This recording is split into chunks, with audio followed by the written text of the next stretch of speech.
একটা ছোট্ট তথ্য দেবার জন্য মাইকটা একবার হাতে নিলাম।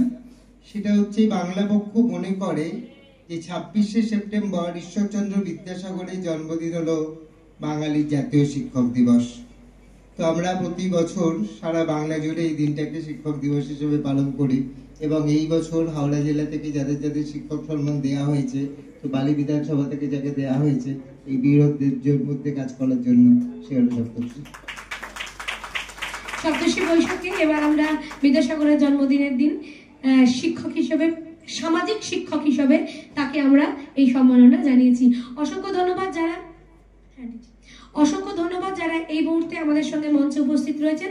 আমাদের হাওড়া জেলা জেলা সম্পাদক মিঠুন মণ্ডলকে আমি কিছু বলার জন্য অনুরোধ করছি। এখানে যারা উপস্থিত রয়েছেন প্রত্যেককে আমার প্রণাম জানাই। আমি আজকে শিল্পপক্ষের যে উদ্যোগ, যে সুকান্ত স্মরণ যে বিজয় সম্মেলনী যে আয়োজন করা হয়েছে, এখানে থাকতে পেরে আমি নিজেকে খুব গর্ববোধ করছি বাঙালির তরফ থেকে। আজকের দিনে যে কথাগুলো গর্বদা কিংবা কৌশিক মাইতি সাংগঠনিক সম্পাদক যে কথাগুলো বলে গেল, তাদের কথার পরিপ্রেক্ষিতে দু একটা কথা বলছি।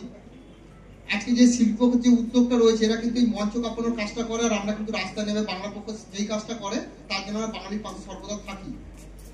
কিন্তু একটা বিষয় হচ্ছে, আজকের দিনে দাঁড়িয়ে আমরা দেখলাম যে কিছুক্ষণ আগে এক দাদা ভাই গিটার নিয়ে যে গানগুলো গাইলো, অনেকের মধ্যে যে আমার বয়স যে তাদের মধ্যে বেশ একটা ভালো আলোড়ন সৃষ্টি করেছিল, বেশ একটা মধুর্যের মতো দেখতে পেলাম। তো সেটা থেকে আমরা বলছি, আমাদের স্বর্ণযুগ, উত্তম কুমার সুইটটা, এগুলোকে আমরা স্বর্ণযুগ বলতাম। তারপরে প্রধানত আমাদের সিনেমা ইন্ডাস্ট্রি, বাংলা টলিউড হারিয়ে গেছিল। কিন্তু পুনরায় যেইভাবে টলিউড ইন্ডাস্ট্রি এগিয়ে এসেছে, প্রত্যেকটা বই যেভাবে উপস্থাপন করছে, বর্তমানে দেখছি রঘুরাঘাত থেকে শুরু করে রক্তবীজ, এরকম অনেকগুলো, দেবী চৌধুরানী, প্রসেনজিৎ, শ্রাবন্তী। আমরা একটাই কথা বলতে চাই, বাংলা পক্ষ শুধুমাত্র কিন্তু রাস্তা নেমে কাজ করবো, বাঙালির পাশে দাঁড়াবো এটা নয়। আমরা রিক্সাওয়ালা থেকে বড় বিজনেসম্যান, প্রত্যেকের জন্য বাংলা পক্ষ গলা ফাটায়। আমরা চাই বাঙালির পুঁজি বাঙালির পকেটে ঢুকুক। বাংলা ইন্ডাস্ট্রিতেও প্রত্যেককে, আগে যে স্বর্ণযুগ ছিল সেটাকে ফিরিয়ে আনতে গেলে প্রত্যেকটা বাঙালিকে উৎসাহিত হতে হবে, সিনেমা হলে যেতে হবে এবং এইগুলোর মাধ্যমে বাঙালি সিনেমা ইন্ডাস্ট্রি নিয়েও নিজেদেরকে আলোচনা করতে হবে। আমরা দেখছিলাম দেবী চৌধুরানী কিংবা এই যেটা দেবের যে বইটা, এইটা নিয়েও কিন্তু নানা রকম সমালোচনা চলছিল, কিন্তু সমালোচনাগুলো পজিটিভ হোক, নেগেটিভ না হোক। সাউথ আজকে এগিয়ে যাচ্ছে, আমরা শুধু সবাইকে দেখে হায় করছি। ব্যাপারটা হচ্ছে আমাদের মধ্যে রয়েছে, কিন্তু আমরা যে ওই নিজেদের পেছনে নিজেরা কাঠিবাজি করে, এটা একটু বন্ধ করে আমাদের নিজেদেরকে সমালোচনাটা ভালোর জন্য করি, সেটা আমাদের খুব উপকারের দিকে এগিয়ে যাবে। একটাই কথা বলবো, শিল্পী পক্ষর আজকে অনুষ্ঠান বলেই বলতে বাধ্য হচ্ছিলাম, না বলতে পেরে থাকতে পারছিলাম না। টলিউড ইন্ডাস্ট্রি যেভাবে এগিয়ে চলেছে, আমরা আশা রাখি আগামী দিনে টলিউড ইন্ডাস্ট্রি আরো উপরে উঠবে। তো প্রত্যেককে বলবো, এই শিল্পী পক্ষের মাধ্যমে শিল্প জগতে যা কিছু আছে বাঙালি প্রত্যেকের পাশে দাঁড়াতে হবে। জয় বাংলা।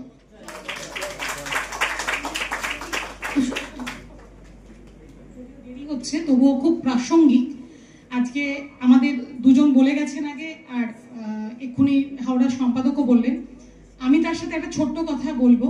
আজকে যে অনুষ্ঠানটা আপনারা দেখছেন, এটা সম্পূর্ণ বাংলায় হচ্ছে, কিন্তু আপনারা নিশ্চয়ই জানেন আজকাল পাড়ায় যে সমস্ত ফাংশন হয়, সেখানে কিভাবে হিন্দি সাম্রাজ্যবাদ ঢুকে পড়ছে। আমাদের মূল জায়গা কিন্তু বাঙালির সংস্কৃতিকে অটুট রাখা, ধরে রাখা এবং এই হিন্দি সাম্রাজ্যবাদকে ত্যাগ করা। আজকে যারা আছেন তারা তো সবাই, এবং আপনারাও চেষ্টা করবেন, যাদের ছেলেমেয়েরা এই হিন্দি গানের সাথে নাচ করছে, হিন্দির সঙ্গে জড়িয়ে পড়ছে, বাংলাকে বলতে অপছন্দ করছে, তাদেরকে বোঝান যে এটা কৃতিত্ব নয়, আমরা পিছিয়ে পড়ছি বাংলাটা না পড়ে। আর এই যে আজকে বাংলার ধারাবাহিকতা অনুষ্ঠান, এইরকম অনুষ্ঠান যেন প্রত্যেক পাড়ায় পাড়ায় হয়, আর কোনো হিন্দি গান যেন না হয়। প্রতিবাদ করুন, একদম প্রতিবাদ করুন, একজন হলেও প্রতিবাদ করুন। দেখবেন আপনি প্রতিবাদ করার পরে 10 জন আপনার সাথে গলা লাগাচ্ছে। বাংলা পক্ষ আজকে 18 সাল থেকে এখানে এসছে, আজকে লক্ষ লক্ষ আমাদের সমর্থক হয়ে গেছে শুধু একটি করে। এক গর্গ চট্টোপাধ্যায় উঠে দাঁড়িয়েছিলেন সেদিনকে। শিল্পী পক্ষ আজকে এই প্রচারটাই চায়, হিন্দি সাম্রাজ্যবাদকে একদম ছুঁড়ে ফেলে দেবো আমরা বাংলা থেকে।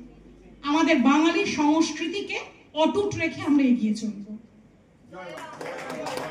অসংখ্য ধন্যবাদ। আজকে এই মুহূর্তে যারা মঞ্চে উপস্থিত থেকে আমাদের গঙ্গা সংবর্ধনাতে সহায়তা করলেন, অসংখ্য ধন্যবাদ সপ্তর্ষি বৈষ্ণব মহাশয়কেও।